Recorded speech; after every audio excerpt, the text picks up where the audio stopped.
საღამოშვიდობისა მე ვახოსანაია ვარ და თქვენ უყურებთ ევროპულ არჩევანს, რომელიც საზოგადოებრივი მაუწყებლის და ევრაზიის თანამშრომლობის ფონდის ერთობლივი პროექტია. საქართველოში ნებადართული ხდება წითელ ნუსხაში შეტანილ სახეობებზე ნადირობა. არასამთავრობო ორგანიზაციების ნაწილი ამტკიცებს, რომ ეს რეალურად გაქრობის წინაშე დააყენებს ისედაც მცირერიცხოვან სახეობებს და აზრს უკარგავს ქვეყანაში წითელი ნუსხის არსებობას. ჩვენი ქვეყნის ბუნება და ბოლო დროს განხორციელებული საკანონმდებლო ცვლილებები ხელშეუწყობს თუ არა სანადირო ტურიზმის განვითარებას, თუ პირიქით უარყოფით შედეგს მოიტანს. ახერხებს თუ არა სახელმწიფო საერთაშორისო და ეროვნული კანონმდებლობით ნაკისრი ვალდებულებების შესრულებას. დღეს სახელმწიფოსა და არასამთავრობო სექტორის წარმომადგენლები ევროპული არჩევანის სტუდიაში.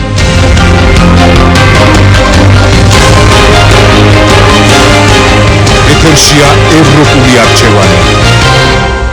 საღამოშვიდობისა მოგესალმებით ყველას, ძვირფასო ტელემაყურებლებო და მივესალმებით ჩემს სტუმრებს, რომელთაც ჩამოთვლას ახლა არ შეუდგები, იმიტომ რომ საკმაოდ წარმომადგენლობითი დარბაზი ყავს დღეს, ამიტომ როცა მათ შეკითხვებს დაუსვამ, სწორედ მაშინ წარმოგიდგენთ. დღეს ვსაუბრობთ ნადირობის საკითხზე და კონტექსტი არის ასევე ტურიზმი. მე პირველ შეკითხვას დაუსვამ სახეობათა კონსერვაციის ცენტრ ნაკრესის გამგეობის თავმჯდომარეს ირაკლი შავგულიძეს. ბატონო ირაკლი, მე ჩემს ანონსშიც აღვნიშნე, რომ საკანონმდებლო ცვლილებები პირდაპირ შეეხო წითელ ნუსხას და მოდი თქვენ უკეთ აუხსნით ალბათ რა პრობლემებს წავაწყდებით ამ შემთხვევაში და შემდეგ განვაგრძოთ ეს საკითხი. დიდი მადლობა. პირველ რიგში მინდა მოგილოცოთ ეს გადაცემა, იმიტომ რომ ეს გადაცემა იქნება პირველი, ასე ვთქვათ, გარკვეულწილად საჯარო დისკუსია ამ თემაზე, იმიტომ რომ ამ ხნის განმავლობაში, როდესაც საერთოდ საუბარი დაიწყო ამ ცვლილებებზე, პრინციპში სხვა ინტერესის ჯგუფების მონაწილეობით არავითარი დისკუსია და არავითარი აზრთა გაცვლა-გამოცვლა არ ყოფილა. მე ძალიან დიდი იმედი მაქვს, რომ ეს სხვა გადაცემებშიც გაგრძელდება, არა მარტო ჩვენთან, არამედ ყველგან. მეც ასევე გამოთქვა ამით. დაუბრუნდეთ თავისთავად თვითონ თემას. სულ ცოტა ხნის წინ მოხდა საკანონმდებლო ცვლილებები, რომლის მიხედვითაც საქართველოში დაშვებული გახდა წითელ ნუსხაში შეტანილ სახეობებზე ნადირობა. ეს თავიდანვე ცოტა არ იყოს ყურში მოხვდა არასამთავრობო სექტორსაც და საერთაშორისო საზოგადოებასაც, იმიტომ რომ ეს იყო უბრალოდ შეფასება რომ გავაკეთო პირველი შემთხვევა, როდესაც საქართველოში წითელი ნუსხის სახეობებზე დაიშვა ნადირობა. აქ რამდენიმე შრიანი პრობლემა გამოიკვეთა, ჯერ ერთი თავისთავად ფუნდამენტური კითხვა, შესაძლებელია თუ არა ასეთი რამის გაკეთება და ეს რას მოგვიტანს ეს საქართველოს ბუნებას, რას მოუტანს საქართველოს ეკონომიკას, თუნდაც რას მოუტანს ეს საქართველოს იმიჯს და ასე შემდეგ. განავითაროთ თქვენ ზუსტად დასვით ის კითხვები, რაც ძალიან მნიშვნელოვნად მიგვაჩნია. და მეორე საკითხი ასევე წინ წამოიწია, ამ ხნის განმავლობაში წითელი ნუსხა უკვე არსებობს, მე მგონი თუ არ ვცდები უკვე მე-7 წელია, საქართველოში არ ჩატარებულა არავითარი აღრიცხვები, არავითარი ინფორმაციის შეგროვება, ეს სახეობები ისევ წითელ ნუსხაში უნდა დარჩნენ, იზრდება, კლებულობს და ასე შემდეგ. აი ამ უცოდინარობის, ასე ვთქვათ, ფონზე ასეთი გადაწყვეტილება ვფიქრობდით, რომ აბსოლუტურად საწინააღმდეგო ყოველგვარი მდგრადი განვითარების, მდგრადი გამოყენების და ასე შემდეგ. გასაგებია, ქალბატონ მაიას მინდა ვკითხო. მე გაგიმეორებთ იმ შეკითხვას, რაც ანონსში დავშვე, ეს ცვლილებები შეუწყობს სანადირო ტურიზმის განვითარებას ხელს თუ პირიქით ძალიან მძიმე შედეგებს მოიტანს ამ სფეროში? როცა ვაპარაკობთ სანადირო ტურიზმზე, რა თქმა უნდა, სანადირო ტურიზმი მარტო საქართველოში არ არის ძალიან ბევრ ქვეყანაში ძალიან პოპულარული მიმართულება, საკმაოდ მაღალმხარჯველიან სეგმენტზე გადიხარ და ძალიან ბევრ ფულს ხარჯავს ეს ტურისტები და ქვეყნისთვის, რა თქმა უნდა, მნიშვნელოვანი შემოსავალი არის. მეორეს მხრივ, მე ვფიქრობ, რომ სანადირო ტურიზმის განვითარებასთან ასევე სანადირო ინდუსტრიაც განვითარდება, ანუ იგივე მეურნეობები და ამ ცხოველების მოშენება მოხდება. აქედან გამომდინარე, მე ვფიქრობ, რომ სანადირო ტურიზმს საკმაოდ დიდი პოტენციალი საქართველოში, თუმცა რა თქმა უნდა, მხარეები უნდა შეჯერდნენ გარკვეულ საკითხებს და ეს ყველაფერი უნდა მოხდეს სწორად. თქვენს ადმინისტრაციას რა დამოკიდებულება აქვს აი ამ კონკრეტულ ცვლილებასთან დაკავშირებით, რომელიც წითელ ნუსხას ეხება? იცით რა არის, ახლა ეს ალბათ უფრო გარემოს დაცვის და სანადირო ინდუსტრიის წარმომადგენლები გააკეთებენ კომენტარს. მე პირადად შემიძლია ვთქვა ტურიზმის გადმოსახედიდან, რომ სანადირო ტურიზმს საქართველოში აქვს დიდი პოტენციალი და მეორეს მხრივ საკმაოდ მაღალმხარჯველიანი სეგმენტის შემოყვანა შეგვიძლია ქვეყანაში. ისეთი ქვეყნები როგორც არის ბულგარეთი, როგორც არის რუმინეთი, თუნდაც აზერბაიჯანი და ყაზახეთი, ამ ქვეყნებში ყოველწლიურად მხოლოდ სანადირო ტურიზმიდან 30-დან 40 მილიონამდე ასე ვთქვათ, დოლარი შედის და აქედან გამომდინარე, რა თქმა უნდა, პერსპექტიული არის ტურიზმის პერსპექტივიდან. მეორე მხრივ, რა თქმა უნდა, როცა ასეთი რამ ხდება, უნდა მოხდეს ყველაფერი, ყველანაირი დეტალის გათვალისწინებით. გასაგებია, მე ქალბატონ კამილა აბერგს მინდა დაუსვა შემდეგი შეკითხვა, საქართველოს ევროკავშირის წარმომადგენლობა, გარემოს დაცვის საკითხებში პროექტის მენეჯერს ქალბატონ კამილა, ამ მიმართულებით რა სურათიც დაიხატა, პრინციპში თქვენთვის ეს ყველაფერი ცნობილია, რა სიტყოდით ამ სურათის შესახებ, რა შეფასებას გააკეთებდით? Yes, as you know, დიახ, როგორც მოგეხსენება, ევროკავშირი ძალზე აქტიურად მოქმედებს ამ დარგში და ჩვენ ვეხმარები და მხარს უჭერთ საქართველოს ხელისუფლებას რიგ პროექტებში, მაგალითად წყლის გასუფთავება, რეგენერაცია, ბუნების დაცვა, ბიომრავალფეროვნებაც მათ შორის. ჩვენ ძალზე ჭიდრობთ თანამშრომლობთ სწორედ გარემოს საკითხებში. ამას გასაკვირველია, დიდი გავლენა აქვს აღნიშნულ პროექტებზე, მაგრამ იმავდროულად ჩვენ ვცდილობთ, რომ საქართველოს დავეხმაროთ, რათა დაიცვას საერთაშორისო ვალდებულებები, რომლებსაც იგი თავის თავზე იღებს. სწორედ აი აქედან გამომდინარე შევეცდები და პასუხს გასცემთ თქვენ შეკითხვას. გასაკვირველია, ყველა ქვეყნებს სჭირდებათ გარკვეული გაუმჯობესება, მოდერნიზირება, კანონმდებლობისა, ეს ის ზოგადი მომენტია, რასაც ჩვენ მივესალმებით.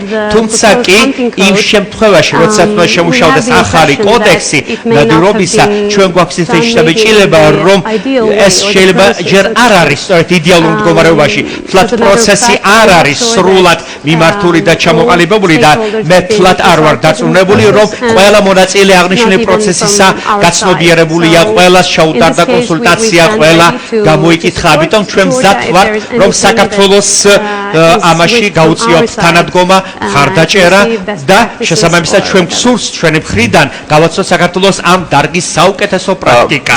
ბატონ საბა, თქვენ რა შეფასებას მისცემდით? მისთვის რამდენად ასე ვთქვათ, სასარგებლო იქნება, თუნდაც ეს ცვლილებები რამდენად შეუწყობს ხელს, რაც ხდება დღეს?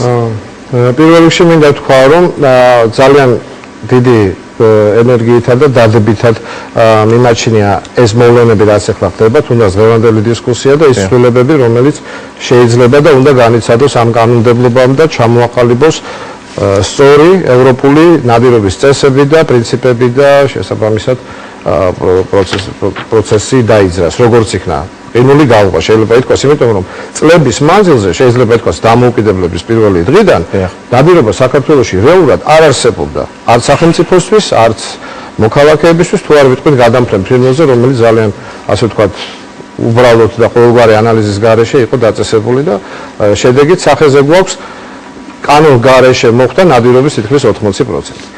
რაც შეეხება ტურიზმის თვალსაზრისით, ნებისმიერი დამატებითი მოზიდვის საშუალება ქვეყანაში უცხოელი ტურისტებისთვის, მე როგორც ამ სფეროში მომუშავე ადამიანს, მიმაჩნია, რომ არის მხოლოდ სასარგებლო, თუ რასაკვირველია პირობები შექმნილია ისეთი, როგორიც საჭიროა და თუ ასე ვთქვათ, რაც შეეხება თვითონ ნადირობის სეგმენტს, ქალბატონმა მაიამ აღნიშნა, რომ მართლაც მე დავამატებდი ეს, აქ არ არის მარტო გადახდაზე ლაპარაკი, ამის გარდა ეს ძალიან გავლენიანი ხალხიც არის.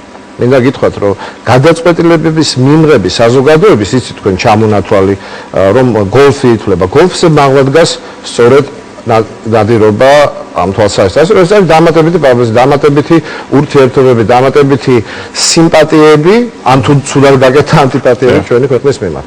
აქედან გამომდინარე, ჩემი აზრით ეს არის ძალიან მნიშვნელოვანი და რაც მთავარია, სწორედ აი მის ხარჯზე და ამ მოტივით ჩვენ შემოვიტანთ არა მარტო იმ კულტურას, ევროპულ კულტურას ნადირობისას და უნდა დავნერგოთ ეს კულტურა აქა და წესები და პასუხისმგებლობები. არამედ ქვეყანა კიდევ ერთი კუთხით წადგება მსოფლიო ბაზარზე. და სხვათა შორის ლას-ვეგასის გამოფენა მაჩვენა. გასაგები, ბატონ თემურ ტყემალაძეს მინდა დაუსვა შეკითხვა, საერთაშორისო საფარი კლუბის კავკასიის წარმომადგენლობის პრეზიდენტს. ბატონ თემურ, არის მოსაზრება, რომ ეს ცვლილებები სრული განადგურების წინაშე აყენებს წითელ ნუსხაში შეტანილ სახეობებს. ეთანხმებით თქვენ ასეთ მოსაზრებას? ესე არ შეიძლება ჩვენ ეს საკითხი განვიხილოთ. აი, ბატონო საბამ ბრძანა, რომ ყინული დაიძრა გადხდა. აქამდე ჩვენ დაახლოებით 1960 წლიდან იყო აგრძალვები 97 წლამდე. ისევ ამ წითელი ნუსხის ცხოველებს. ზოგი იყო შეტანილი, ზოგი არ იყო, მე შევიდა, მაგრამ ამან შედეგი არ მოგვცა ჩვენ. თავარი სხვა რამე აქვს. დაიძრა, მაგრამ ამას უნდა აწი მიყოლა და დამატებითი საქმიანობების ჩატარება. თუ არ იქნა აღწარმოება, დღეს როგორც გინდა ვთქვათ, არეალი ცირდება ნადირის და ფრინველის. დღე იკაფება, ცხოვრება სხვა იმით მიდის და თუ ჩვენ სხვა კუთხით არ მიუდექით, აქ რა თქმა უნდა, ბევრი საშიშროება ისედაც შეიძლება იყოს და ყველა მხრიდან. აი მოდით ვისაუბროთ ამ საშიშროებებზე, რა საშიშროებებზე არის საუბარი? საერთოდ ჯერ ერთი საკანონმდებლო ბაზები არის კიდევ გასავითარებელი შემდგომში. ეს არ ნიშნავს მარტო ამოღება, რომ ამით ან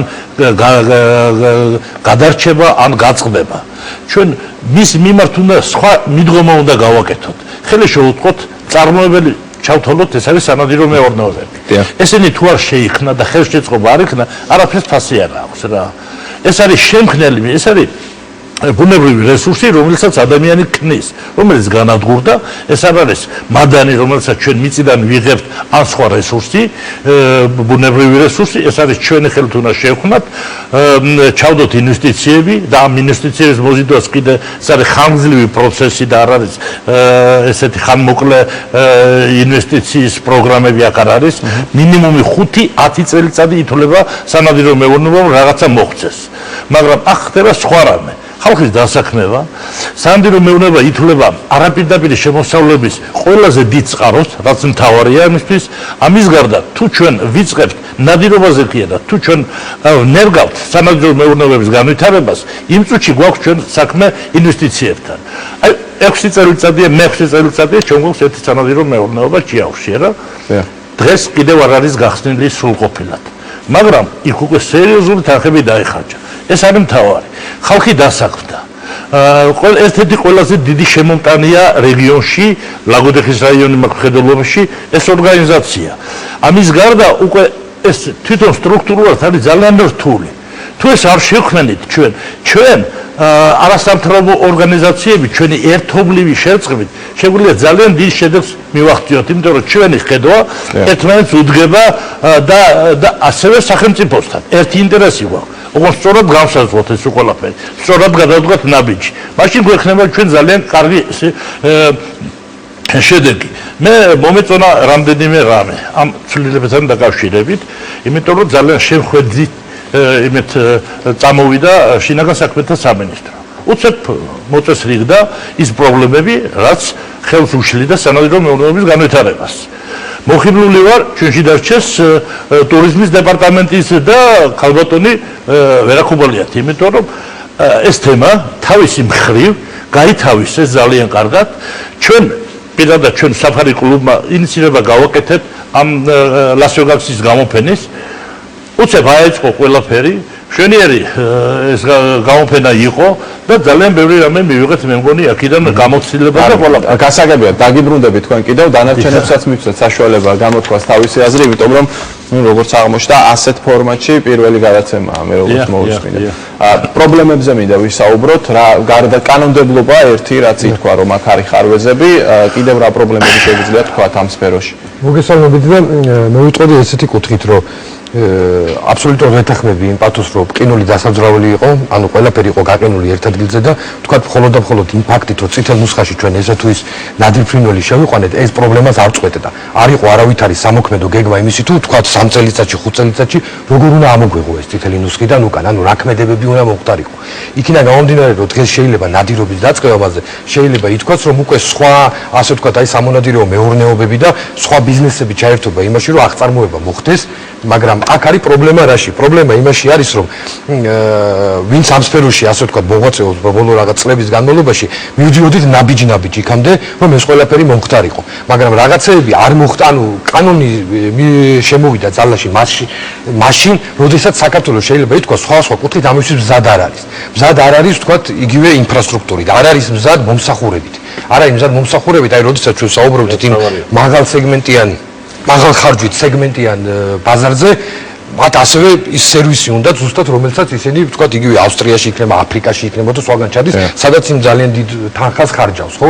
ანუ ამ შემთხვევაში საქართველოს ვარც თუ არა ჩვენ მზად, ანუ ის მოსახლეობა, ის მონადირეები, რომლებიც არიან ვთქვათ იგივე მთიან რეგიონებში, სადაც უნდა ვინადიროთ, არიან თუ არა ისინი დატრეინინგებული იმ დონეზე, რომ მათ მიიღონ მონაწილეობა აი ამ სფეროში სამოქმედოდ. აი ყველაზე მთავარი ნაწილი არის რაში, რომ ამითი არ უნდა ისარგებლოს მხოლოდ და მხოლოდ ვთქვათ სიტყვაზე რაღაც აი ამ ძრებით საერთაშორისო საზოგადოებამ, ტურისტულმა კომპანიამ, ან სხვა კომპანიამ, ამით უნდა ისარგებლოს თელმა საქართველოს და სახელმწიფოს და არასამთავრობო სექტორს აქვთ ამ საკითხებში კოორდინირება თუ სახელმწიფო უბრალოდ იღებს გადაწყვეტილებებს და შემდეგ ხდება არასამთავრობოების უნდა ნაწილობრივ არის, ნაწილობრივ არ არის. არის იმ კონკრეტულ შემთხვევაში, აი მაგალითად იგივე ტურიზმის ადმინისტრაცია ახსენეს წინ, რომ აიყო გადასარევი ურთიერთობა არის, ანუ ყველაფერი არის დარეგულირებული და შემდგომი ნაბიჯებიც დარწმუნებული ვარ ერთობლივად, როგორც ეკონომიკის სამინისტროსთან, ასევე გადაედება განათლების სამინისტროსთანაც, ანუ სხვა კუთხით, რადგან გვყავთ ჩვენ გაწვრთნილი ზუსტად ის ადამიანები, რომლებიც მიიღებენ მონაწილეობას, მაგრამ არსებობს მე აი რატო ვიძახი ამას, რომ ნაწილობრივ არსებობს თქო. ეს ყველაფერი უნდა მოხდეს აუცილებლად ეტაპობრივად. ანუ ჩვენ თუ რაღაცა ეტაპებს გადავახდით, შეიძლება მივიღოთ აბსოლუტურად უკუშედი. არის კანონმდებლობაზე დაიწყო მუშაობა. ეს დანარჩენი საკითხები რაც ჩამოთვალეთ თუ არ არის გაკეთებული, მაშინ რა აზრი აქვს კანონმდებლობას? აი ზუსტად მაგალითად საუბრობდი, ანუ ჩვენ ახლა მოგვიწია ძალიან ასე ვთქვათ სწრაფ ტემპებში გაკეთება იმისი, რომ იქამდე სანამ ვთქვათ სანადირო სეზონი დაიწყება, მოგეხსენებათ უკვე სანადირო სეზონი პრაქტიკულად დამთავრებული არის და ეს ყველაფერი უნდა მოხდეს სანადირო სეზონის დაწყებამდე, ჩვენ ფორსირებულ იმითი, ასე ვთქვათ, ტემპში უნდა მოვახერხოთ ყველა იმ ნაბიჯების გადადგმა და შევძლოთ, რომ რაღაცნაირად მოვასწროთ იმ სერვისის ჩამოყალიბება, რაც უნდა დახვდეს იმ საერთაშორისო მონადირეებს. თქვენ რა შეგიძლიათ ვთქვათ, რა პრობლემებს გამოყოფთით ასე, გარდა იმისა, რაც ითქვა? გამოყოფთ იმას, რომ პირველ რიგში ერთმნიშვნელოვნად დადებითი მოვლენაა და აი მკვდარი წერტილიდან რომ დაიცრა, ეხლა გამოჩნდა სწორედ ეს პრობლემები. მანამდე აქტუალური არ იყო და მე ვფიქრობ, რომ ეს ურთიერთშეჯერებით მივალთ რაღაც სწორ არჩევნამდე ამ კუთხით. ამ წითელ ნუსხასთან დაკავშირებით მე მაინც არ მინდა გავექცეთ ამ საკითხსაც.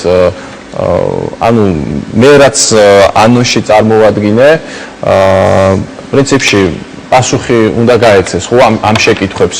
არის ეს საშიში ტენდენცია თუ არ არის საშიში ტენდენცია? გარკვეულწილად არის, მაგრამ კიდე გავიმეორებ, ეს არის აღდგენადი რესურსი და ამიტომ თუ ამ საკითხს მიუდგა სწორად სახელმწიფო იგივე სამონადირეო მეურნეობები, ჩვენ არ დადგება ეს ცხოველები გადაშენების საფრთხის წინაშე.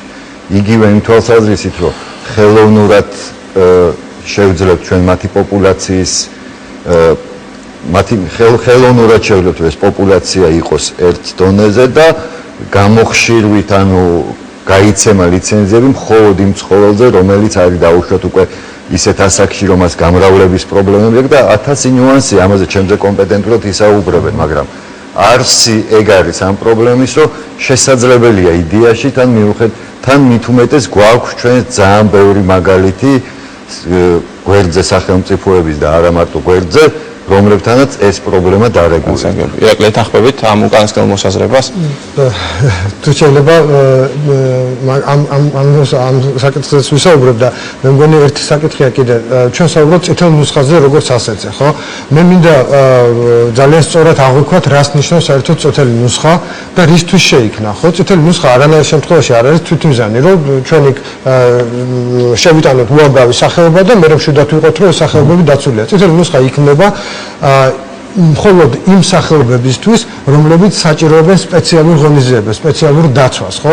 ამ წითელ ნუსხაში რო შეგვაქვს სახეობები, თავისთავად იგულისხმება და საერთაშორისო კანონმდებლობა სხვა შორის ამას გვავალებს, რომ სახელმწიფო უნდა გადადგას გარკვეული ნაბიჯები იმისათვის, რომ ამ წითელი ნუსხიდან ოდესღაც ეს სახეობები გამოვიდნენ. ანუ რა არის? როცა სახეობა მიდის გადაშენების პირას, ხდება რაღაც გარკვეული შეფასება და ამ შეფასების საფუძველზე ეს სახეობა შევყავს წითელ ნუსხაში.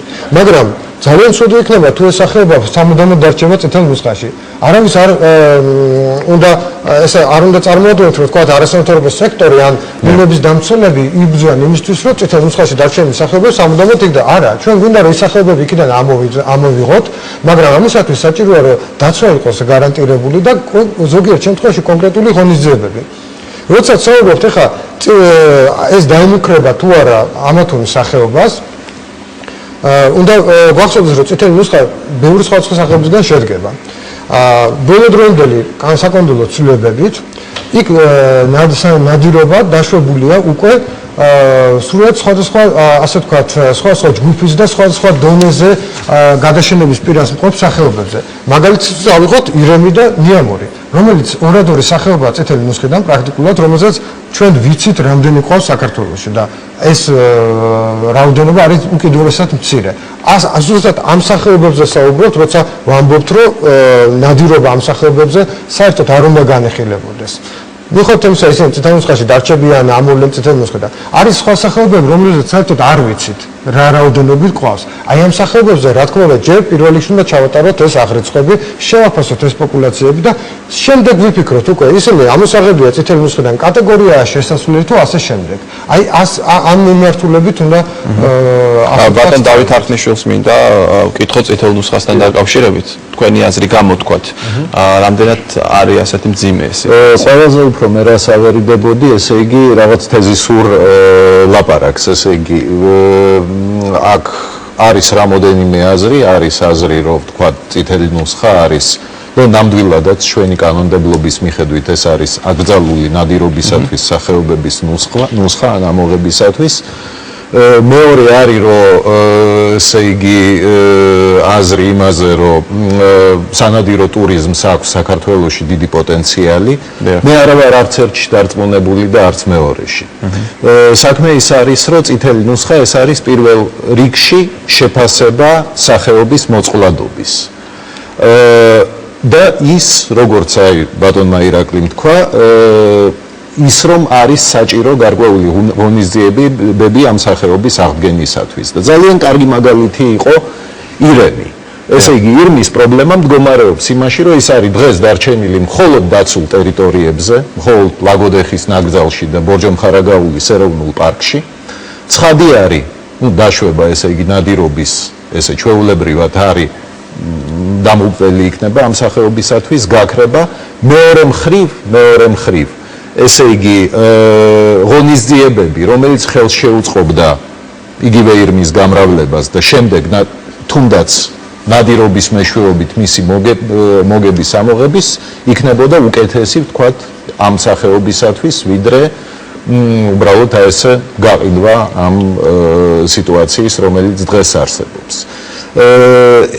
ძალიან მნიშვნელოვანი პრობლემა, რომელიც დღეს არის, რა თქმა უნდა, ეს არის კანონის დაუხვეწაობა. იმ კანონის, რომელიც დღეს მოქმედებს, იმიტომ რომ დღევანდელი კანონი აიგივებს უბრალოდ აკრძალულ სახეობათა ნუსხას და სახეობებს, რომელთაც გარკვეული საფრთხე ემუქრებათ. მესმის, კარგით, კიდევ მინდა განვავრცოთ მაშინ ეს საკითხი და განვაზოგადოთ უფრო სწორად. ბატონ კოტე, თქვენ რა პრობლემებს გამოყოფთ, მოდი ამაზე ვისაუბროთ და შემდეგ უკვე მინდა დაუბრუნდეს საკითხს ასევე, რაც ეხება ინფრასტრუქტურას. გვაქვს კანონმდებლობაზე მუშაობა დაწყებული, მაგრამ ინფრასტრუქტურაზე შემდეგ თქვენი შეფასება გაბატონ მაი. ნუ ჩამოთვლილი თითქმის ყველა პრობლემა ჩამოითვალა, მაგრამ ჩემთვის პირველი რიგის პრობლემაც მიმაჩნია ის, რომ დღევანდელ საქართველოში მოშლილია სისტემა სამონადირეო მეურნეობის წარმოების. საერთოდ ქვეყნის დონეზეა მოშლილი სისტემა. აი თქვენ თქვით არის მოშლილი. მოდი ვთქვათ შედარებით რა იყო? საქართველოში, ნუ, კარგად იყო, ცუდად იყო, სხვა შეფასებაა, მაგრამ აი ესეთი დაცვითი სისტემა იყო, რომ იყო სახელმწიფო ინსპექტორი სანადირო დარგში, იყო თევზდაცვის ინსპექტორი, იყო მომკავშირის, ანუ საზოგადოებრივი გაერთიანების ეგერები და ეს იყო მოდებული მთელ ტერიტორიაზე. მთელი საქართველოს ტერიტორია იყო გაჯერებული ამით. ყველა რაიონს ყავდა თავისი ინსპექტორი, ყველა რაიონს ყავდა თავისი თევზდაცვა, ყველა კუთხეს ყავდა ეგერი, მიწერილი მეურნეობა, 80 სანადირო მეურნეობა ითვლებოდა საქართველოში.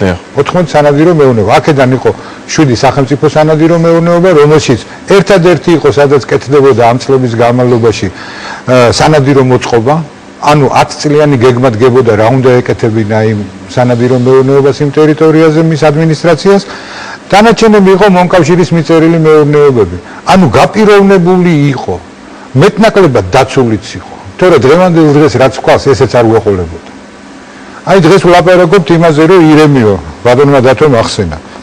აი ძალიან საინტერესოა კვოტას როცა გამოყოფ, ხო?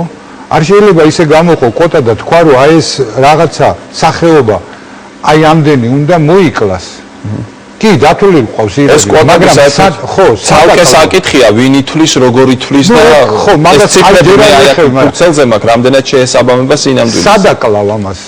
ამ კვოტას რო იძლევი, ხო უნდა თქვა სადაკლავ. ან მოიპოვებ, უკაცრავად ამ სიტყვისთვის მოიპოვებ ამ ნადირს, ხო?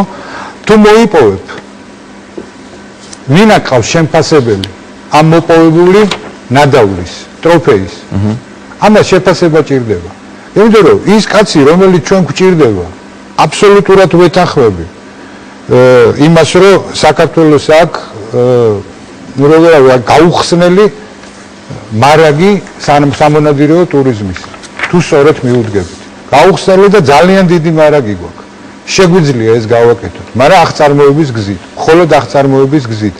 ჩვენ საქართველოში დღეს არა გვაქვს უფლება, რომ ბუნებიდან ამოვიღოთ ცხოველი. აი თქვენ სფეროში ჩახედული ადამიანი ხართ. აი ციფრები მაქვს მაგალითად ნუტრია 194 ცალი ან კურდღელი 615 ცალი. ეს ციფრები შეესაბამება თუ არა სიმართლეს, სწორად არის დათვლილი თუ არა.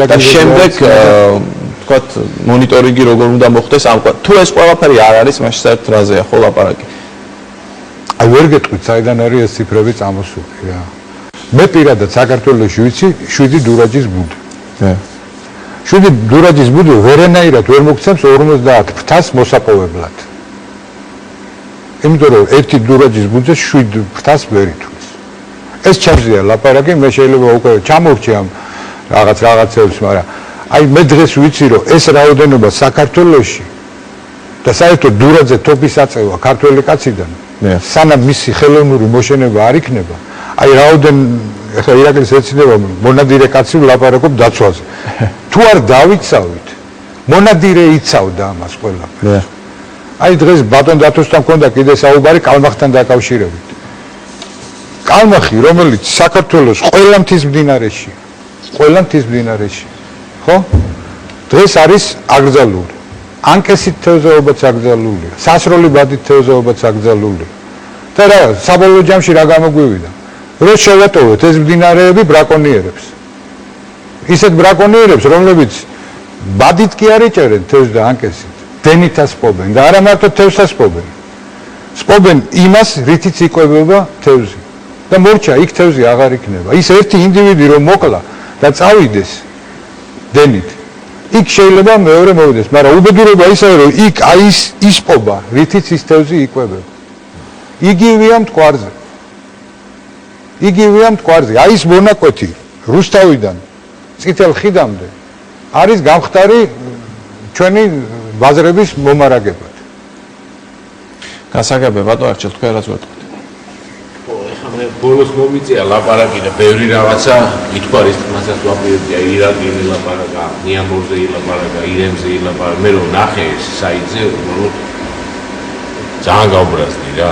იმიტომ რომ ესენი არიან, აი რამდენიმე ათეული ნიამორია საქართველოს დარჩენ. მე სუმთაში ვარ რა, მთელი რაც სკოლა დავამთავრე, იმის მე მთაში ვარ და სხვაშორის ბოლო წლები ეკოტურიზმშიც ვარ ჩართული რა და ვემსახურები ესე ადამიანებს, რომლებიც ჩამოდიან ძირითად ფრინველების დასათვალიერებლად, მაგრამ ამ ჯიხვებსაც ვხედავთ რაღაც ცხოველებს.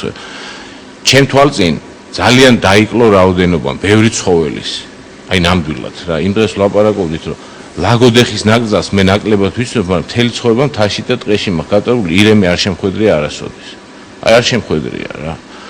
ხო და ამიტომ მეჩვენება რომ არანაირი წინააღმდეგი მე არა ვარ ნადირობის. მე თვითონ ბევრი წელი ნადირობდი და სწორედ წარმოებული ნადირობის. მაგრამ მეჩვენება რომ ბევრი რაღაც არის უკუღმა დაწყებული რა ამ საქმეში. იმიტომ რომ ნახე YouTube-ზე დევს კადრები, სადაც გარემოს დაცვის მინისტრი ლაპარაკობს რომ სეზონი არის უკვე ნადირობის, იხახსენებს ჯიხვსაც ნიამორს და როგორც თქვენ არავის არ აქვს დათვლილი რამდენია და ეს რა რესურსია რა.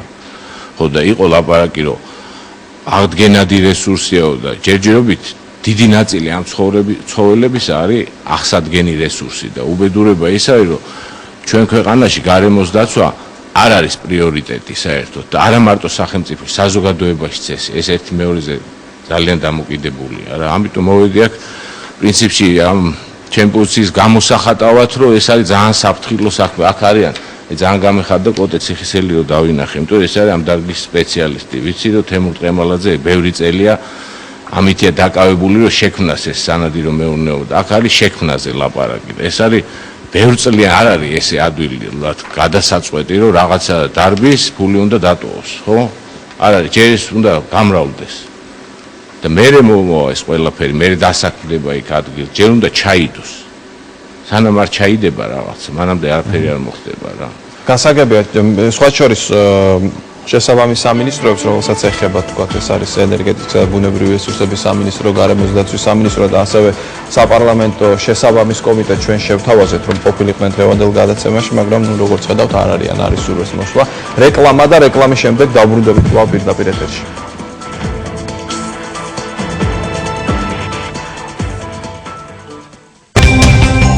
ევროპული არჩევანი კვლავ ეთერშია. მე შეგახსენებთ, რომ ჩვენ დღევანდელი გადაცემის თემაა ნადირობა. ქაბატონ მაია სიდამონიძეს მინდა დაუსვა კვლავ შეკითხვა ტურიზმის ეროვნული ადმინისტრაციის ხელმძღვანელს. ქაბატონ მაია, კანონმდებლობაზე მუშაობა დაწყებულია, როგორც თქვით, თქვენ როდესაც პირველად მოგეცით სიტყვა აღნიშნეთ, რომ ეს შეიძლება იყოს მომგებიანი სახელმწიფოსთვის, მაგრამ აქ დამსწრეებმა თქვეს, რომ ჯერ კანონმდებლობამდე ბევრი რაღაც იყო მანამდე სხვა საკითხები მოსაგვარებელი, ეს არაფერი არ არის მოგვარებული. ასეთ შემთხვევაში რა გათვლები აქვს სახელმწიფოს, როდის მოიტანს ეს მოგებას ან ამ ინფრასტრუქტურის გაკეთებას როგორ და როდის აპირებს? რა თქმა უნდა, ამ სფეროში მაღალი მომსახურების ქონა და ასევე შესაბამისი ინფრასტრუქტურის განვითარება ძალიან მნიშვნელოვანი არის და საკმაოდ დიდ ინვესტიციებსაც მოითხოვს, მაგრამ არც ერთი ინვესტორი ამაში ფულს არ ჩადებს, თუ მან ბაზარზე მოთხოვნა არ დაინახა და ეს მოთხოვნა, რა თქმა უნდა, შეუძლებელი იქნებოდა თუ გარკვეული ცვლილებები არ იქნებოდა შეტანილი კანონმდებლობაში. მეორე მხრივ, რა თქმა უნდა, ეს აბსოლუტურად ახალი მიმართულება არის ჩვენი ქვეყნისთვის და ნებისმიერი ახალი მიმართულება და მისი განვითარება არის პროცესი და ეს პროცესი არის მუდმივად განვითარების და გაუმჯობესების და მე ვფიქრობ, რომ ეს მხარეები რომ გაერთიანდნენ და ერთად ვიმუშაოთ ამ გაუმჯობესებაზე და ამ განვითარებაზე, რომ შესაბამისი ინფრასტრუქტურა შეიქმნას, იყოს მაღალი მომსახურება და რა თქმა უნდა, გარკვეული ცხოველების სახეობები არ იქნეს გადაშენების პირას, მე ვფიქრობ, რომ აქ ყველას ფაქტიურად ერთი ინტერესი გვაქვს, არიან ნადირობის მოყვარულები, მაგრამ რა თქმა უნდა, ბუნების დამცველების და ვფიქრობ, რომ ძალიან ბევრ ქვეყანაში სხვადასხვა სანადირო ტურიზმი და მეურნეობა კარგად არის განვითარებული ამ ქვეყნებში, როგორც ბუნების დამცველები, ასევე სახელმწიფოს წარმომადგენლები და კერძო სექტორის წარმომადგენლებიც ერთად მუშაობენ ამაზე და მე ვფიქრობ, რომ ერთად თუ ვიმუშავებთ, ინტერესი ერთი არის და უფრო მეტ შედეგსაც მივაღწევთ. ბატონ საბა, იზიარებთ თუ არა იმ მოსაზრებებს, რომ ბევრი რაღაც იყო გასაკეთებელი სანამ კანონმდებლობაზე დაიწყებოდა მუშაობა და თქვენი აზრით რა უნდა გააკეთოს პირველ რიგში სახელმწიფომ იმისთვის, რომ შეხელი შეუწყოს ამ პროცესს? ვიზიარებ იმას და პირველი გამოვთქვავ ყოველთვის, რომ 20 წელი საქართველოს დამოუკიდებლობის იყო დაკარგული ამ თემაზე საერთოდ ნულოვანი ჩატარებული სამუშაო. არაფერი არ გაკეთებულა. აგერ ამასინად გარდაიცვალა ყველასთვის საპატივცემულო და შეიძლება ბოლო მომუშავე დიდ პატივცემულო ბატონ კოდეს პროფესიონალია თვითონაც მაგრამ დიდი ხანი აღარ ამ სფეროში აღარ მუშაობს. ნადირობაცოდნე ადამიანი გარდაიცვალა. ლაპარაკობ ბატონ არსენ არაბულზე. ეხლა ჩამოვედი გუშინ ესტონეთიდან 372 კაციანი სია აქვთ მაღალ კვალიფიცირებული ნადირობაცოდნე ჩვენთან არავინ არ არის. მოთხოვნაც არ არის. იმიტომ რომ ნადირობა დაყენებული იყო სადღაც. ღრუბლებს იქეთ, ან მიწის იქეთ და ითვლებოდა რაღაცა მეორე პოლუსა. როდესაც მთელ მსოფლიოში დაბრეთახმება ბატონი თერმული დაწყებული ფასედან ევროპული ორგანიზაცია ნადირობის, დამთავრებული SCIT, Safari Club International და ზოგადად განწყობა არის შემდეგნაირი, რომ მონადირე იგივე კადრები არა ყავს ჩვენ ამას ამბობთ. ნადირობად მცოდნე კადრები, რომლებმაც სანადირო მეურნეობები და ბევრი გააკეთოს და კვლევები ჩაატაროს, ბონიტეტი გააკეთოს. საქართველოში რეალურად ბონიტეტი ჩაატაროს. საქართველოში რეალურად ძალიან ცოტაა. ამიტომ ეხლა ამათ გაზდაზეს უნდა ვიფიქროთ. თანაც თავარია ტყეს და ადგილს, მიწას და ტყეს უნდა გაუჩნდეს პატრონი. ზეგან იყო ნათქვამი, როდესაც ხალხი უშუალოდ იყო დაინტერესებული ნადირის მომრავლებით. ეს იყო კლუბები, ეს იყო სანადირო მეურნეობები. მაშინ იქ პრობლემა არ იყო მის გარშემო ზოლში. დღეს ყველაფერი, რომელიც არის, რაც დადის, არის ვიღაცის, გაუგებარია. ამიტომ აი ესეთი არანორმალური ზომის ბრაკონიერებაც ჰქონდა. პირველ რიგში მინდა ხაზგასმით თქვა, არსად ყოველდღიურად არ განიხილებიან მონადირეები და გარემოსდამცველები. ისინი არიან ერთად. ცალკე არიან ბრაკონიერები, რომლებიც არც თავს, არც ბუნებას, არც სამშობლოს და არაფერს პატივს არ ასცემენ. ის ადამიანები, ვინც წესებით მუშაობენ, ესენი მონადირეები და გარემოსდამცველები არიან ერთად. სამწუხაროდ ჩვენთან საერთოდ ამოღებული იყო ნადირობა სიტყვა ხმარებიდან და სწორედ აქამდე მივედი, მაგრამ მე ამაში დადებით ენერგიას ვხედავ ისევ, იმიტომ რომ ეს არის ძალიან დიდი სტიმული და ძალიან დიდი ენერგია იმისთვის, რომ დაიწყოს მუშაობა ყოველდღიური, რაც უნდა გაგვეკეთებია და ბევრი რამე გავაკეთეთ, ხო, ესეთ ჩვენში რო ითქვა სამ ქვეყანაში, რაც უნდა გაკეთებულიყო 20 წელი, შეიძლება გაკეთდა 2 წელიწადში, ან 1 წელიწადში, ხო, ან რაღაცებს დავეციეთ.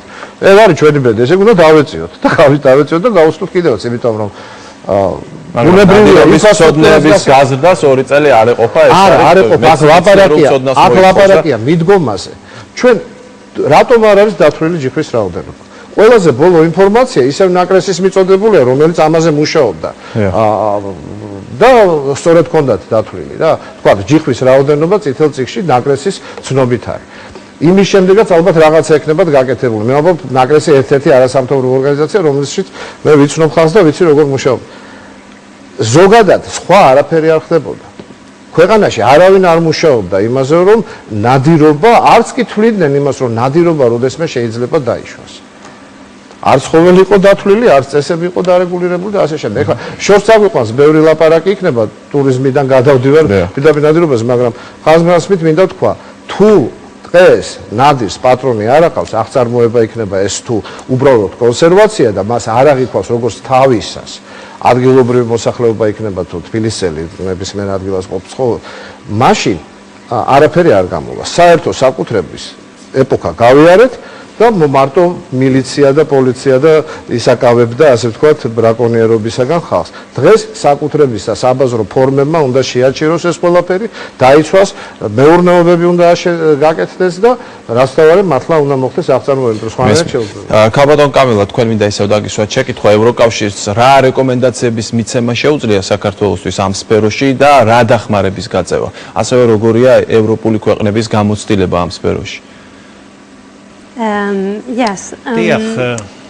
ევროპული რეკომენდაციები, რაზეც თქვენ იკითხეთ, ჩვენი უმთავრესი სახელმწიფო პრინციპი ეს არის, რომ ძალზე მნიშვნელოვანია ბიომრავალფეროვნება, ბუნების დაცვა, კონსერვირება ეს ძალზე მნიშვნელოვანია და თქვენ აპირებთ ნადირობას დაუშვათ, მიდიხართ სანადიროდ, ეს უნდა ზუსტად ესადაგებოდეს ბუნების გონივრულ მოხმარებას, მის სახეობების გონივრულ ექსპლუატაციას, მათ რაოდენობისთან შეფარდებას და შემდეგ რასაკურველია ევროკავშირში ჩვენ ხელმძღვანელობთ დაუშვათ გარკვეული ზღვრით რომელიც არსებობს ფრინველსა და ძუძუმწოვართა შორის და აი რაც თავდადოთ საქართველოს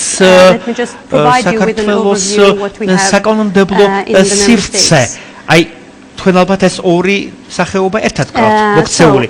ჩვენთან როგორ არის ევროკავშირის სისტემაში ფრინველთა დაუშვათ მიმართებაში არის შესაბამისი დირექტივა და თქვენ უნდა მონახოთ იქ შესაბამის დებულებაში სადაც არის მთელი სია დაუშვათ აი ამ სახეობებისა რომლებზეც ნებადართულია ნადირობა. რასაკურველია ნადირობა ყოველთვის ესადაგება გაუნევრულ ექსპლუატაციას ითვალისწინებს სახეობათა რაოდენობას არის დაუშვათ რაღაცა მტკიცე და მკაცრი კვოტები მაგრამ ყველაფერი მუდმივ მეთვალყურეობას ექვემდებარება და შესაბამისად მუდმივად ხდება მონაცემთა შეგროვება და კონტროლი მაგალითად არის აკრძალვა რეპროდუქციულ პერიოდში მიგრაციის პერიოდში და რასაკურველია ეს არის ერთ-ერთი მაგალითთაგანი რომელსაც ჩვენ სწორედ უსადაგებთ გონივრულ ექსპლუატაციას რაც შეეხება ძუძუმწოვრებს ამ შემთხვევაში ჩვენ აქაც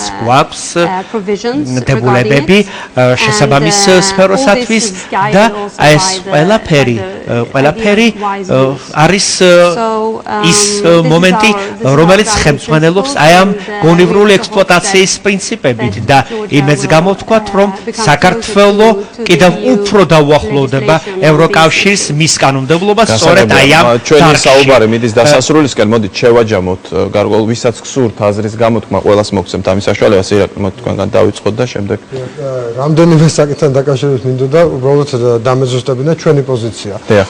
ბატონო საბამ ახსენა რომ ბოლო პერიოდის განმავლობაში ეს დრო დაიკარგა, არაფერი არ გაკეთებულა, აბსოლუტურად გეთანხმებით. ძალიან დიდი დრო დავკარგეთ იმისთვის, რომ ნადირობის სექტორი როგორც ასეთი მოწესრიგებულიყო და ჩვენ როგორც ბუნებისდამცველი ორგანიზაცია ამისთვის ყოველთვის ვზად ვიყავით გვეთანამშრომლობთ მთავრობასთან და პირველი რეკომენდაციები თუ არ ვწდები 6 წლის წინ გადავეცით სამინისტროს, მაგრამ ამაზე არავითარი რეაგირება არ ყოფილა. ასევე საკითხი მე მინდა რომ ზუსტად დავაყენოთ ჩვენ სად ვართ ახლა საქართველო და აქ რახან ევროკავშირზე საუბრობთ, ევროკავშირის მოთხოვნებზე საუბრობთ, აი ეს პროცესი გვაახლოებს თუ გვაშორებს ევროპისგან. ჯერჯერობით როგორც მიდის პროცესი სამწუხაროდ გვაშორებს, იმიტომ რომ უკვე საერთაშორისო დონეზე აწყდა ასე ვთქვათ განგაში თავისთავად ფაქტი რომ საქართველოს დაუშვა ნადირობა წითელი ნუსხის სახელზე ეს უკვე თავისთავად გულისხმობდა ამ განგაში ატეხოს და ეს მე ვფიქრობ ახლა საქართველოს ნამდვილად არ ჭირდება. ზოგადად, ხო? ახლა ეს წარმოქმნის პრობლემებს თუნდაც დონორ ორგანიზაციებს. ისეთ რა არის ახლა აქ ევროკავშირის წარმომადგენელია და ალბათ თვითონ ისაუბრებს თუ მოისურვებს, მაგრამ მე მაგალითად მაქვს კავშირი უკვე ევროკავშირის სხვადასხვა უბრალოდ ევროკავშირის ასე ვთქვათ მთავარ შტაბ-ბინებთან და იქ მიდის ინფორმაცია და იქნაირად მოდის ინფორმაცია, რომ ეს საკითხები იქნება განხილული იგივე ასოცირების ასოცირების შესახებ შეთანხმებას და ასე შემდეგ. და როდესაც საუბრობთ, ვიყავით თუ არა ამისთვის მზად, ესეც ძალიან კაი კითხვაა. ერთი მხრივ საქართველოში ალბათ არაფრისთვის არ ვართ მზად. მე მაგალითად ბოლო პერიოდში რაც სასიკეთო ცვლილებები მოხდა საქართველოში, ასე მეგონა რომ არ ვიყავით მზად, მაგრამ მე აღმოჩნდა რაღაცა რომ გადატრიალდება ურემი, მე გზა მერე გამოჩნდება. შეიძლება ამ შემთხვევაში ესე მოხდეს და გამოტოვ მაიამ ახსენა რომ თუ ერთობლივად ვიმუშავებთ და ეს თუ მინდა რომ გადაიქცეს რეალობად, იმიტომ რომ ბოლო 6 თვის განმავლობაში ვცდილობთ რომ რაღაცნაირად ჩვენი ხმა მივაწვდინოთ მთავრობის შესაბამის უწყებებს და ეს რაღაცნაირად მარტო ასე ვთქვათ წერილობითი კომუნიკაციის ფორმი ხდება, მაგრამ უნდა გავიაზროთ ძალიან მარტივად რომ დღეს ჩვენ საქართველოში როგორც ერთ-ერთმა გერმანულმა ექსპერტმა შეფასება გააკეთა, ვართ დაახლოებით იქ, სადაც იტალია იყო 100 წლის წინ ნადირობის სექტორის კუთხით და გერმანია იყო 150 წლის წინ. ამ ქვეყნების გამოცდილებად შეგვიძლია გავიზიაროთ იმისთვის, რომ ცოტა რაღაცნაირად ჩვენ უფრო სწრაფად წავიდეთ წინ. მეორე საკითხია კიდე აქ ასევე მქონდა საუბარი, აი ადრე იყო უკეთესად საბჭოთა პერიოდში თუნდაც ეს სექტორი, რა თქმა უნდა, იყო საბჭოთა პერიოდში უკეთესად ორგანიზებული, მაგრამ საბჭოთა პერიოდი თავისთავად იყო ის პერიოდი, როცა მთელი მსოფლიო იყო გადასული რესურსის ზედმეტ მოხმარებაზე. ის საბჭოთა პერიოდი იყო ზუსტად ის პერიოდი იყო, როდესაც ჯეირანი მაგალითად ამოწყვიტეთ საერთოდ საქართველოში, ხო? ბაბუაჩემი მიდიოდა ნადირობდა ჯეირანზე, მაგრამ ეხლა აქ მყოფი არც ერთ მონადირე ვერ წავიდა ჯეირანზე საქართველოში ვერ ინადირებს. რატო? იმიტომ რომ ის უბრალოდ აღარ არის საქართველოში, ხო? დღეს ახლა მთავრობასთან ერთად სხვა შორის ძალიან ჩვენ მთავრობის გარკვეულ სეგმენტებთან ძალიან აქტიურად თანხმობთ, მაგალითად დაცული ტერიტორიის სააგენტოსთან. ერთობლივად ვცდილობთ, რომ ეს ჯეირანი მაგალითად დავაბრუნოთ საქართველოში. ოდესღაც შესაძლებელია მოხდეს ის, რომ წითელი ნუსხიდან ამოვიღოთ კი არა, ელემენტარულად ნადირობაც კი შესაძლებელი გახდეს ჯეირანზე. ხო? ანუ სიტუაცია საკმაოდ რთულია, მე ვფიქრობ, მაგრამ რა თქმა უნდა, არაფერი არ არის ჯერ კიდევ ყველაფერი წინ არის. და მეორე საკითხია კიდე, აქვს თუ არა საქართველოს ნადირობის ტურიზმისთვის პოტენციალი? რა თქმა უნდა აქვს. მაგრამ აქ მე მგონი რაღაც კითხვებიც უნდა დავსვათ, ხო? რა გვირჩენია ჩვენ ეკოტურიზმზე განავითაროთ? თუ სანდიო ტურიზმზე, თუ ორივე ერთად, მაშინ რაღაცნაირად ცოტა ფრთხილი მიდგომა უნდა გავაკეთოთ, იმიტომ რომ დღევანდელი სამყარო აღარ არის მე-20 საუკუნის დასაწყისი, როცა ჯონ ჰატერი ჩადიოდა იმაში აფრიკაში და პირდაპირ მნიშვნელობით ბოლო მარტოხრას კლავდა. მერე თვითონ გადააფასა თავისი შედეგები და ბუნებისდამცველი გახდა. მაგრამ დღევანდელი სამყარო ცოტა სხვანაირია. საქართველოში ეხა ის ელიტარული მონადირეები რო ჩამოვლენ, ხო, პოტენციურად ისინი უფრთხილებიან თავის რეპუტაციას. იმათ თუ წინ დახვდება ის, რომ წითელი ნუსხის სახეობაზე უნდა ინადირონ, იმას ესენი აღარ გააკეთებენ. გასაგებია. თუ გსურთ გამოთქვათ თქვენი აზრი. ჩემი აზრით პირველ რიგში მოსაგვარებელია სტიქიურობა. ამ საქმეში. ეს არის პირდაპირ დამოუკიდებელი. ეს უნდა მოიქცეს რაღაც ფორმაში და შემუშავდეს სახელმწიფო კონცეფცია მის განვითარებაზე. სანადირო ტურიზმის თქვათ განვითარებას. ეს არის გარდუალი. მაშინ ამ საქმიანობაში თუ ამაზე წავალთ ამ კონცეფციაში, შეიძლება ჩაიდოს ბევრი რამე, რომელიც გამოიწვევს განვითარებას სანადირო ტურიზმისას. ეს ორ სიტყვით სალაპარაკო არ არის, მთელი ტექნოლოგიური პროცესი არის. კი, გამოვიტანეთ თქვათ წითელი ნუსხიდან რომელიმე ცხოველი და ეს არ ნიშნავს, რომ ჩვენ იმას სწორად მოვეპყრობით. მთელი ტექნოლოგიური ძაფია იქ სანამ მონადირე მივა. ვინ მივა, როგორ დაეთვლის, როგორ შეაფასებს, ამას მთელი ცოდნა უნდა, მთელი განათლება უნდა. ეს ჩვენ არ აგვაქვს ჯერ. დღეს რომ მივიღოთ ჩვენ ტურისტი, მაგისთვის ჩვენ მზად არ ვართ. თუ არ შეიქმნა ინტელექტი ჩვენთან, თუ არ გაიზარდა ეს ისა ახალგაზრდობა, ისე გამორიცხულია. ჩვენ ამ ეტაპზე შეგვიძლია ვინ ექსპერტები ჩამოვიყვანოთ. კერძო სანადირო მეურნეობება ჩამოვიყვანოთ ან თვითონ ვარეგულიროთ ეს საქმიანობა. ეს არის კერძო სანადირო მეურნეობაში. მაგრამ გარეთკენ თუ საზოგადოებას სჭირდება ხელხო უნდა შეუწყოთ, არა? უნდა მოხდეს ისეთი რამ უნდა შეიქმნას, რომელიც შემდგომ განვითარებას შეუწყობს ხელს. ჩვენ ამიტომ ვიცოდით რასთან ქონდა საქმე, შექმნით ორი საზოგადოება. ერთი საფარი კლუბი საერთაშორისო კავკასიის წარმომადგენლობა, მეორე ეს არის მონადირეთა და მეთევზეთა ფედერაცია, რომელიც სექტემბერში გავერთიანდებით ევროკავშირის მონადირეთა და მეთევზეთა ასოციაციების ფედერაციასთან, რომელშიც 7 მილიონამდე კაცია გაწევრიანებული. საერთოდ ჩვენ უკვე წინასწარი მოლაპარაკებებით, ალბათ მალე ჩამოვიყვანთ წარმომადგენლობას თავისი მეცნიერები, თავისი ექსპერტები ჩვენთან, რომ განვითარდებთ. მიზანი ჩვენი ეგაა, რომ მოწესრიგდეს და დარეგულირდეს ეს საქმიანობა. უკვე ინსტრუქტაჟები მოდის, იციან უკვე ჩვენი კანონმდებლობის შესახებ და გვეუბნებიან, თქვენ გინდათ ევროპა. გინდა შემოსვლა ჩვენთან, არა? მოდი მაშინ აი მას ხაზი გადავუსვით, მიაქციეთ ყურადღება რა არის და დაიწყეთ აღწარმოებაზე ფიქრი და ზრუნვა. გასაგები. თუ გსურთ აზრის გამოთქმა შემდეგ თქვენ. ერთ რამეს დავამატებდი, ახლა ზუსტად იგივე თემას გავაგრძელებდი, რომ ფედერაცია მუშაობს ზუსტად ევროკავშირის მიმართებაში და ზუსტად ის არის თავარი, რომ ჩვენ მოვიქცეთ ისე, რომ რაღაც ნაბიჯებს რო გადავდგავთ, ეს იქნება ხვალ თუ 3 წლის მერე, როდესაც ევროკავშირს უფრო დაუახლოვდებით, შემდგომ თავიდან არ გქონდეს შესაძლებელი ჩვენ ეს კანონმდებლობები და დღესვე რადგან თავიდან ვაწყობთ ამას ყველაფერს, დღესვე ავაწყოთ ისე, რომელიც შეეფერება ევროკავშირის სხვადასხვა კონვენციებს. და კიდევ ერთ რამეს დავამატებდი, თუ შეიძლება რომ აუცილებლად უნდა დავინახოთ იმაში, რომ ეს რო დაიძრა ეს საკითხი დადირობით და საქართველოში არის ძალიან ბევრი მონადირე და მეთევზე. ძალიან ბევრი ამის მოყვარული. უნდა ითქვას, რომ იმ პირობებიდან გამომდინარე რა კანონმდებლობაც იყო, ძალიან ბევრმა ასე ვთქვათ, თოფი დადო, ანკესი დადო, ანუ ყველას ბრაკონიერობისკენ არ გადაიხრებოდა. ზოგს რა თქმა უნდა იქ რაღაც შესაძლებლობებთან დაკავშირებული პრობლემებია. მე მინდა რომ ის კანონი, რომელიც დღეს დაიდო და რომელიც ნადირობას განავითარებს საქართველოში, იყოს ზუსტად ქართველი მონადირე და მეთევზეთვის აუცილებლად გამოსაყენებელი. ანუ როდესაც ლიცენზიის გაცემის წესი არის საუბარი, აუცილებლად გავითვალისწინოთ ის, რომ ეს ლიცენზიები კი არ გავცეთ მხოლოდ და მხოლოდ როგორც თავიდან ნათქვამი იყო რაღაც იურიდიულ პირებზე, მხოლოდ ტურისტულ კომპანიებზე ან რაღაც არასამთავრობო ორგანიზაციებზე. არამედ იყოს იმ თემებზე, იმ ადგილებზე, ანუ სადაც თქვათ ხევის, რომელიც ხევი ჩავაბაროთ მოსახლეობას, რომელიც იქ მონადირეა და მათ ქონდეთ რაღაც ლიცენზიის უფლებები. მივიყვანოთ ეს ზუსტად იმ წერტილამდე, რომ ისინი დაინტერესებული იყვნენ, როგორც საბამ თქვა, რომ თვითონ შეინახონ, ასე ვთქვათ და თვითონ დაიცვან ბუნება და ჩართული იქნებიან შემოსავლის წყაროში. როგორც შემოსავლის წყაროში და შემდგომ არსებობს უკვე ის ნაწილიც, რომ როდესაც მათ რა თქმა უნდა ეს ნადირობის უფლება არ უნდა დაუკარგოთ და მოვა ის მომენტიც, როდესაც ჩვენ ამა თუ იმ თემს ლიცენზიას გადავცემთ კიდევაც, თქვათ დათვის ლიცენზიას და მე უკვე თვითონ გადაწყვიტოს მან, ეს უნდა რომ მოინადიროს და მოიპოვოს, თუ უნდა რომ ისე უცხოელ ტურისტზე გაყიდოს და ამითი შემოსავალი ნახოს. აქედან გამომდინარე ჩვენ მონადირეს ექნება არჩევანი. არჩევანი იმისა, რომ მონაწილეობა მიიღოს საქართველოში ნადირობის და თევზაობის განვითარებით და წინწაწულ საქმეს აუცილებლად. ეხლა პირველ რიგში მგონი მივედით იმ პრობლემამდე, რომ პირველ რიგში თუ ერთ-ერთი უმთავრესი პრობლემად გამოიხატა ის, რომ არ არის კვლევა რაოდენობის შესახებ. თქვენ წაიკითხეთ აქ უყურებდი დამსწრებს, ეღიმებოდათ. აღმოჩნდა, რომ არ არის ინტელექტუალური რესურსი, ვინც ჩაატარებს ამ კვლევას და ჩემი ძალიან დილეტანტური მოსაზრება ესეთია, რომ სანამ ჩვენ თვითონ აღზრდით ამ ხალხს, ჩვენ შეგვიძლია ჩამოვიყვანოთ სპეციალისტები და ადგილობრივი თვითმმართველობების მიხედვით მივამაგროთ იქაურ მონადირეებს. კიდევ ვიმეორებ, დილეტანტური მოსაზრება, მაგრამ შეიძლება რამე ჭეშმარიტების მართვალი წიდოს ამაში.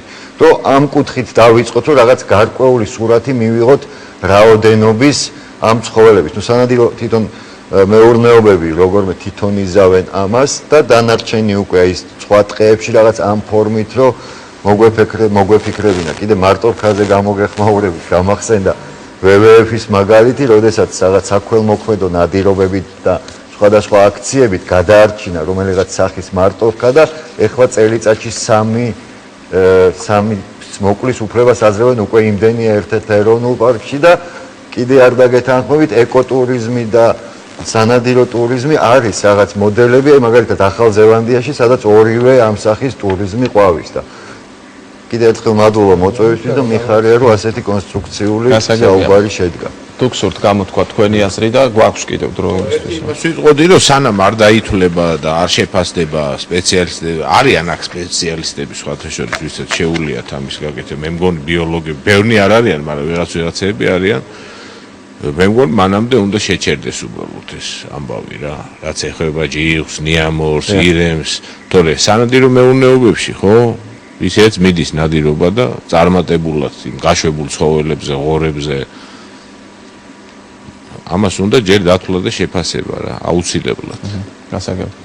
მე ყველაზე უფრო მეშინია რაღაც წინასწარი განწყობის, რომელიც შეიძლება ამას თუ იმას შეიქმნას. ესე იგი, მე არ მინდა რომ იყოს თავიდანვე ესე იგი ხალხი განწყობილი ისე რომ ეს არის კარგი იდეა, ან პირიქით რომ ეს არის ცუდი იდეა და მინდა რომ იყოს ისეთ სიტუაცია, რომ როგორც გადაწყვეტილების მიმღებები, ასევე არასამთავრობო სექტორი მზად იყონ შეცვალონ თავისი აზრი, ოღონდ არა რაღაც პოლიტიკური მიზეზების გამო, არამედ რაღაც ახალი ინფორმაციის გამო, რომელსაც ისინი მიიღებენ. როდესაც თქვა არის ლაპარაკი იმაზე, რომ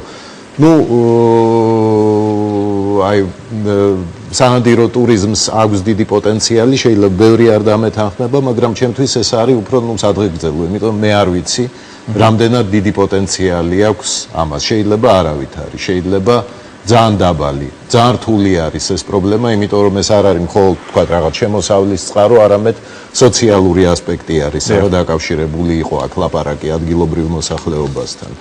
ამიტომ ესე იგი ყველანაირად მაქსიმალურად ღია უნდა იყოს ყველა რამდენად რაღაცა მოიტანს სარგებლობას. აი იყო საუბარი იმაზე, რომ გერმანიის პრეზიდენტი არა ბატონო საბაი ნადირა თუ არ ვიცი.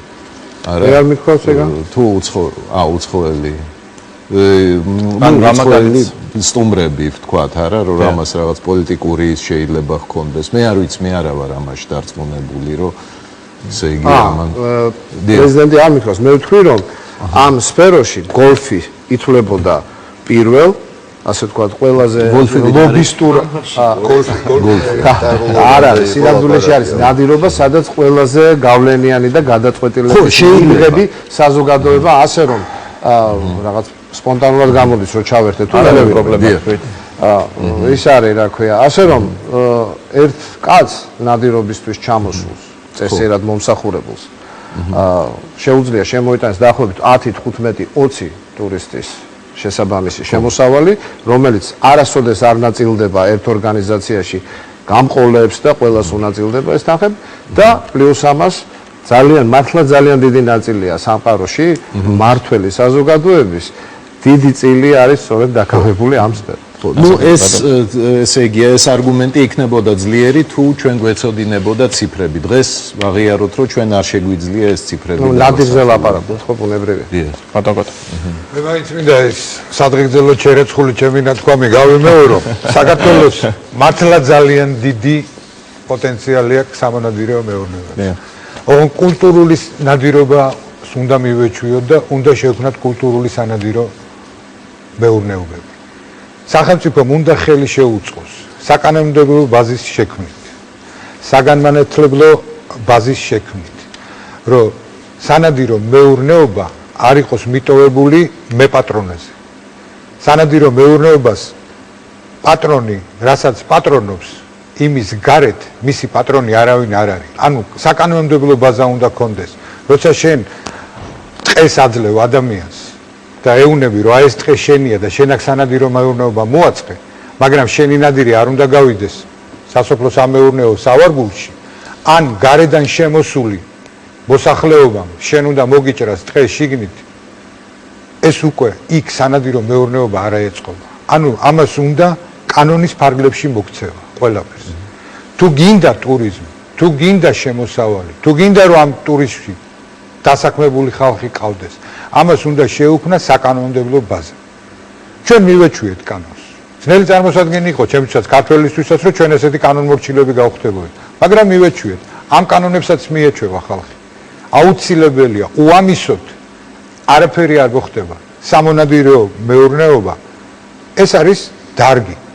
მეურნეობის დარგია. დღეს საქართველოში მოსპობილი აღარ არსებობს. არსებობს აი ესე პატარა კუნძულების სახით. ბატონი თემურის მეურნეობა, ბატონი გოგის მეურნეობა. მაგრამ როცა არის საუბარი აი ბატონმა გოჩამ რო ბძანა რომ მოდით აღვადგინოთ ის ძველი ტრადიციები, ხატის ტყის ტრადიციები აღვადგინოთ, ხო? ეს რა ტრადიციაა? მივცეთ თემს თავისი სათემო მიწის დაცვის უფლება. იმიტომ რომ იქ უკვე ბრაკონიერობა აღარ იქნება. მე მჯერა მე მქონია ამის შემთხვევები და ვიცი რომ იცავდა. კი, იცავდა. ხალხი თვითონ აი ეს ჩემობაში ხდებოდა ეს ყველაფერი. ეს გადმოცემით არ ვიცი. იცავდა და იქ არავის არ ანადირებდა. იმიტომ რომ ესე ლაპარაკი რომ შენ ჩამოიყვან იმ ტროფეის შემფასებელი არ აყავს. იმას არავინ არ აყავს ისეთი ვინც ერთი წელი მაინც უნდა უყურო იმ ნადავს, სატროფეო ნადავს.